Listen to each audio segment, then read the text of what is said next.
Hi everyone, welcome to day one of our Excel course. If you've only heard the name Excel but never actually used it, you're in the right place. Over the next 30 days, we'll go step by step from beginner to confident user. By the end, you'll be able to create reports, analyze data, and make Excel work for you. So first, what exactly is Excel? Excel is a spreadsheet program that comes with Microsoft Office. Think of it like a big digital notebook where information is organized into rows and columns. People use Excel everywhere. Teachers make grade sheets. Companies track sales. Families plan their budgets. Anytime you need to organize numbers or information, Excel is one of the best tools to use. Let's open Excel together. Go to your Start menu. Type Excel in the search bar. Click on Microsoft Excel 365. When Excel opens, you'll see options to create a new workbook. A workbook is just another word for an Excel file.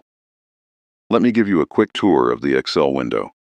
At the very top, you'll see the Quick Access toolbar. This has shortcuts for save, undo, and redo.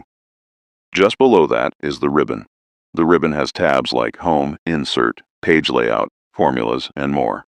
Each tab contains different tools. The big white grid you see is your worksheet. It's made of rows and columns. Where a row and column meet, you get a cell. That's where you type your data. Look here. This is the name box. It tells you the name of the active cell. For example, the first cell is called A1, and right next to it is the formula bar, where you type or edit data and formulas. Remember this. A workbook is the whole file, and inside it, you can have multiple worksheets. Okay, now it's your turn. Open a new workbook and try this simple exercise. In cell A1, type your name. In cell A2, type your age. In cell A3, type today's date. Congratulations, you've just entered your first data into Excel. So today you learned what Excel is, how to open it, and the basics of its interface.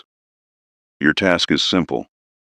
Create a tiny personal info table with your name, age, and today's date. In tomorrow's lesson, we'll explore how workbooks and worksheets actually work and how to manage them. I'll see you in day 2.